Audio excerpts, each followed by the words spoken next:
All right, this is David Brox with the Piper Pirates. Coach Brindle, how are you doing, Coach? Excellent, excellent. Give us a rundown of your numbers coming back this year and kind of what you guys did over the summer. Well, we've been in the 50, 60 range. I think we finished with 54 last year, and we graduated a great class and big numbers for us for a 4A school, and we're up about 20. We're about 72 right now. We knew we had a good eighth grade class coming in. Our youth program is really strong, and our middle school coaches were really working hard to recruit guys, and then they've been involved in a weight program in the summers for the last 2 years, and so those guys knew what was expected. So we've got 28 freshmen, and that's kind of a backbone of what we're doing right now, numbers-wise. We had a great summer. We started right out there in May as soon as school was out.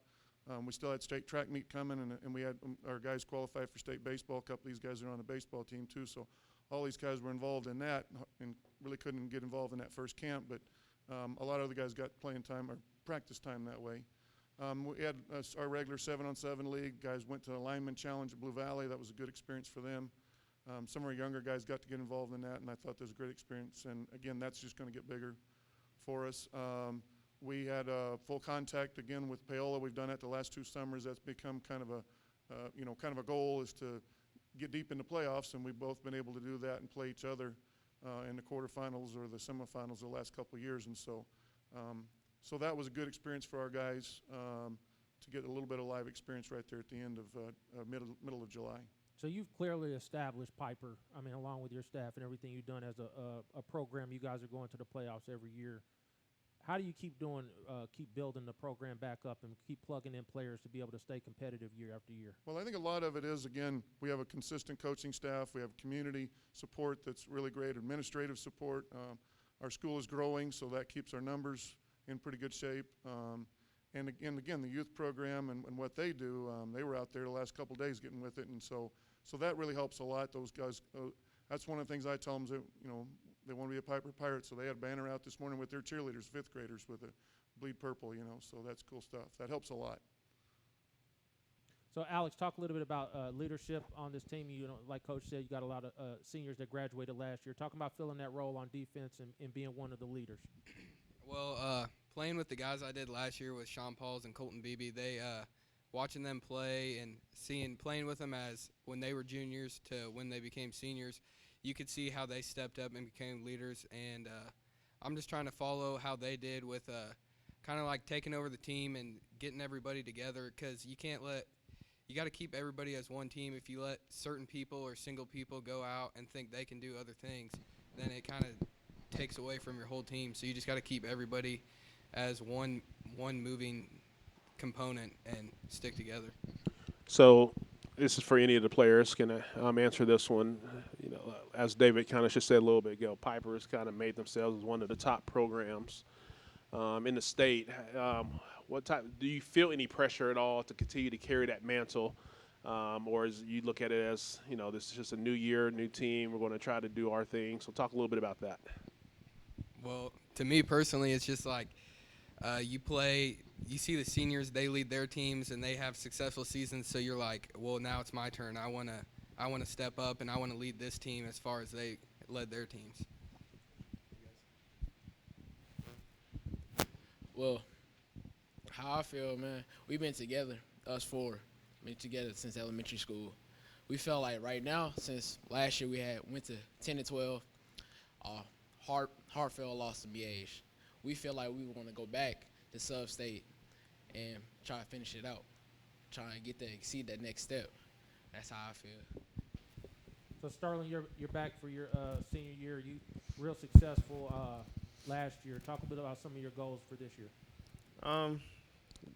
Basically, our goals for this year is just to stay as a team and just to get as far, just a normal goal as every other team.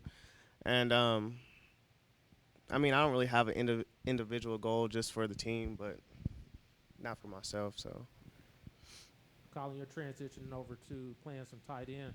So you had the big catch at the scrimmage and showing that burst to kind of run away from things. Talk a little bit about going over to the offensive side, maybe more as a focus. Or you still playing linebacker as well? Yeah. Okay. Talk a little bit about transition. Well, it wasn't really that different because tight end, we still stayed in block. It was just a little different because I had to learn a lot of the routes and a lot of the plays. But I learned those really quick.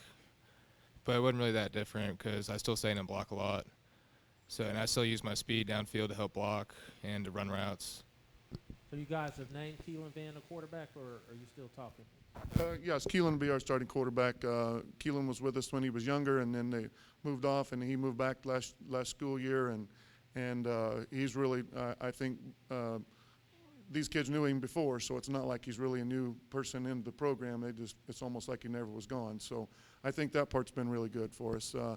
He's got some good athleticism and some good talent. He just doesn't have any film because he hasn't had those opportunities yet. So, I think there's a lot of upside there, and he's working hard to learn the offense really quickly, signals, all that kind of stuff. So he's a sharp young man, got really good grades, and I think he's definitely a major asset for our team. Again, from part of the continuity stuff that these guys talked about, So real athletic kid in terms of being able to move around.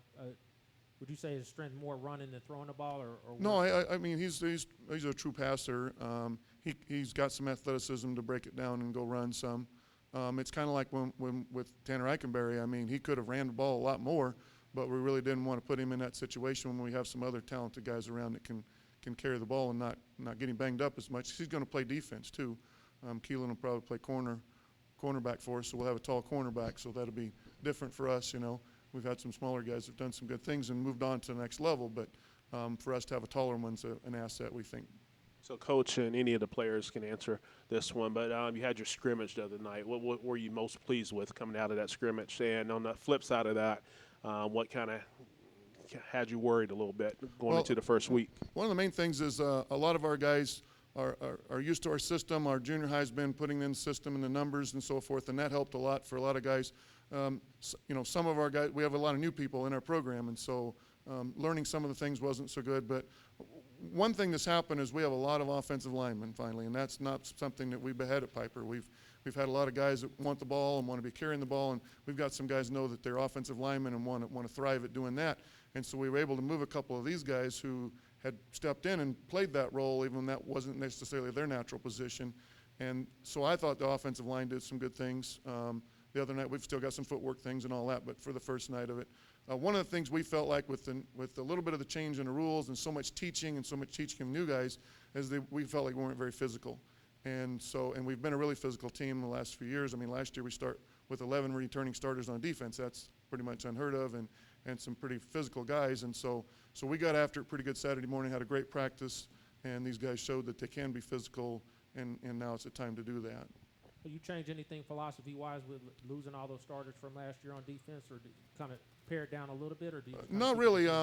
Most of these guys that are playing defense were in our program already. There's a few new components, and they're having to figure out what they got to do. But we're able to, from what I'm seeing, because I'm helping with the scout offense against our defense, and that was always kind of scary the last few years because they were really good. And these guys are stepping up with that too. They're able to do pretty much the same stuff defensively. So I'm really pleased with that. Maybe you guys share some players maybe we haven't talked about in the past. Who's going to step up and surprise us in the next few weeks? One player we have is a running back and outside linebacker from Leavenworth named Jalen McCray, which I think he'll leave Stir with a break on offense, and then I think he's going to end up starting for us this Friday against Lansing, and he's really athletic. He can move, and he's pretty stocky too, so that's a good add for us. You nudging Coach, he should be starting. So, Ashton, talk about being a wide receiver. I saw the catch you had on Friday as well. So, talk about being able to make some plays on the outside. Well, I got to give thanks to my receiver coach, Coach Hamilton, and also Coach Fraley from last year. I feel like I got to step up behind Nate Hayes. Also, who else are receivers? Dalton Hayes from last 2 years ago. I feel like I need to step up and break that point because last year I had a severe injury. I tore my meniscus in the last week of January. That was like a hard 6 months of recovery. And I felt like I need to step up, be more of a leadership because I need to be a number one guy, really.